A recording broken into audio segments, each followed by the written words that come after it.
বিধানসভার অনুমতি ছাড়া বন ধ্বংস করে প্রজেক্ট করা যায় না, যাবে না। আপনাদেরকে টেন্ডার অবিলম্বে বাতিল করতে হবে। তুমিও আজও আমিও রবো, গাছ কাটলে লড়াই হবে, লড়াই চাই। আচ্ছা, আজকে যে আপনাদের এই যে পুরুলিয়ায় যে কর্মসূচিটা, ডিএফও ঘেরাও কর্মসূচিটা, এটা কিসের জন্য এবং কেন?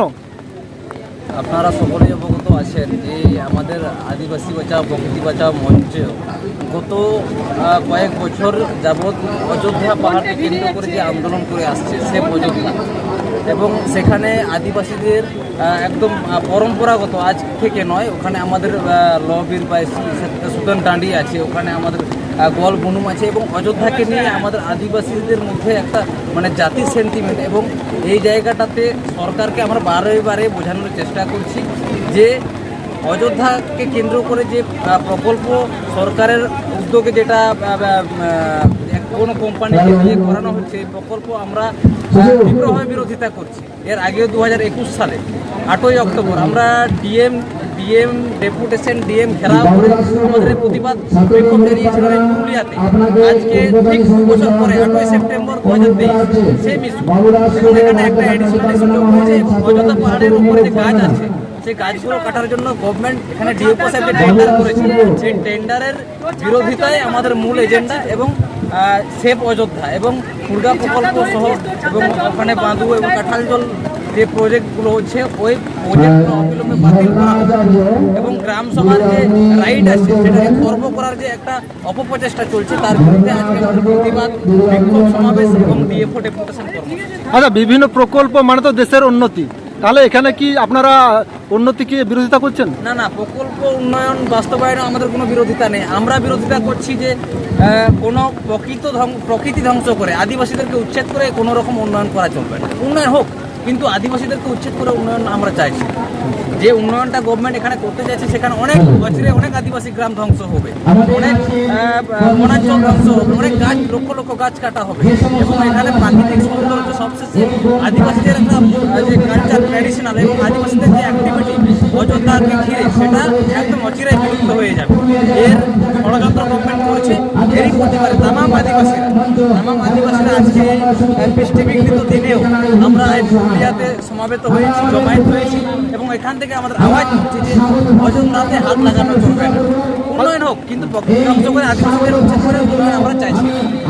বনাঞ্চল ধ্বংস করে যেখানে উন্নয়ন করা হচ্ছে, এখানে তো বন প্রতিমন্ত্রী আপনাদের আদিবাসীর মধ্যে তো রয়েছেন, তাকে কি আপনারা লিখিত জানিয়েছেন?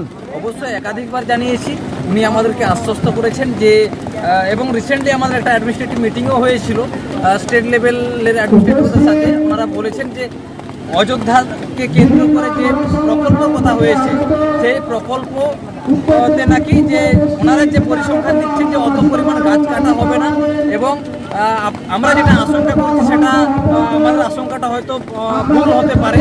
ওনারা একটা আমাদেরকে যেটা আশ্বস্ত করেছেন যে ওনারা যেভাবে আমাদের লজিক দিয়ে বোঝাচ্ছেন, আমরা গভর্নমেন্টের এই কথাতে আমরা মানে ওনাদের স্পষ্ট স্ট্যান্ড আমরা পাইনি, ফলে আমাদের মনে হয়েছে গভর্নমেন্ট আদিবাসীদের বিরুদ্ধে, অযোধ্যাবাসী এবং পুরুলিয়াবাসীদের বিরুদ্ধে একটা ষড়যন্ত্র করছে।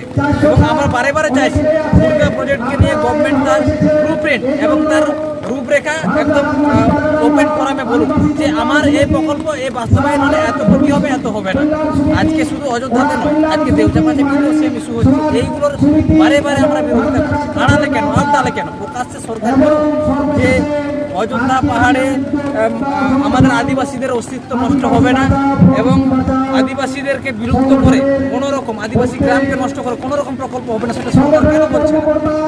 সরকারকে বলাতে আজকে পশ্চিমবঙ্গে বা ভারতবর্ষে সমস্ত জায়গায় আদিবাসীদের উপর অত্যাচার, আদিবাসীদেরকে উচ্ছেদ করা হচ্ছে এবং আদিবাসীদের জমি কেড়ে নেওয়া হয়েছে।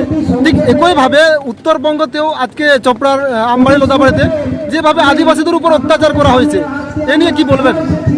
আমরা অলরেডি আমাদের মাঝি পারগনা মহল এবং আরও অনেক অর্গানাইজেশন থেকে ওখানে প্রোটেস্ট করা হয়েছে, অলরেডি এফআইআর করা হয়েছে অ্যাকুইস্টদের এগেনস্টে। আমাদের আস্থা আছে প্রশাসনের প্রতি, যেটা চোপড়াতে হয়েছে খুবই নিন্দনীয় ঘটনা, এবং মানে পুলিশ যেভাবে আদিবাসীদের উপরে যেভাবে অত্যাচার চালাচ্ছে তার তীব্র নিন্দা করছি। এবং মাননীয় মুখ্যমন্ত্রী উনি পুলিশ মন্ত্রী আছেন, ওনার দৃষ্টি আকর্ষণের জন্য আমরা বারে বারে এরকম কর্মসূচি মেমোরেন্ডাম সহকারে আমাদের স্টেট কমিটি অলরেডি সিএমকে ডিএম থ্রো প্রক্রিয়ার মাধ্যমে এবং বিভিন্ন জায়গায় অ্যাঙ্গেল থেকে আমরা সিএম ম্যাডামকে জানিয়েছি আমাদের এই অবস্থার কথা। এবং ওনারা যদি আমাদের এই দাবিগুলো নিয়ে এই সমস্যাগুলো নিয়ে সহানুভূতি না দেখেন, আগামী 29শে সেপ্টেম্বর আমাদের রিগার্ডিং দিস এই জঙ্গলমহলের যে অযোধ্যা বলুন, আপনার দেউচা পাঁচামি বলুন, আমাদের চোপড়ার যে ইস্যু বলুন, এই ইস্যুগুলো আছে, এই ইস্যুগুলো নিয়ে এবং আরও এজেন্ডা আছে, ওইগুলো নিয়ে আমাদের 29শে সেপ্টেম্বর আমাদের ইউনাইটেড ফোরাম যেটা হয়েছে আদিবাসী অর্গানাইজেশনের পক্ষ থেকে 29শে সেপ্টেম্বর আমাদের কলকাতাতে জমায়েত আছে। ওই জমায়েতের প্রাক্কালে আমাদের এই জমায়েতের পূর্বে আমাদের আজকের এই কর্মসূচি, বিক্ষোভ কর্মসূচি এবং এই জমায়েতের পরেও সরকার যদি সতর্ক না হয়, সরকার যদি স্ট্যান্ড ক্লিয়ার না করে, আগামী দিনে আমাদের আদিবাসীদের ইউনাইটেড ফোরাম এবং আমাদের মাঝি পারগানা মহল এবং তামাম আদিবাসী সংগঠন এটা নিয়ে ভাবনা চিন্তা করবে যে আগামী দিনে তাদের আন্দোলনের রূপরেখা কী হবে সেটা জানাবো। আমাদের কাছে যে বিশেষ সূত্রে একটা খবর আছে যে আদিবাসী মানে যে সমস্ত ছাত্রছাত্রীরা গত বছর মানে কলেজে পাঠরত ছিলেন এবং এখন মানে পিজিতে ভর্তি হওয়ার জন্য মানে ইউনিভার্সিটি পাচ্ছেন না, এবং এ নিয়ে আপনারা সংগঠনের পক্ষ থেকে কী স্টেপ নিয়েছেন? অলরেডি যা প্রসিডিওর আমাদের পক্ষ থেকে আমরা করেছি, স্টুডেন্টরাও করেছে, কিন্তু গভর্নমেন্ট এখনো পর্যন্ত এর কোনো পজিটিভ কোনো সলিউশন বার করতে পারে। ফলে আমরা মানে গভর্নমেন্টের লজ্জা হওয়া উচিত যে বাচ্চাগুলো পাস আউট হয়ে গেছে, পিজিতে তারা কোথায় অ্যাডমিশন হবে, কোনো ইউনিভার্সিটি নেই সরকারি মিডিয়ামে।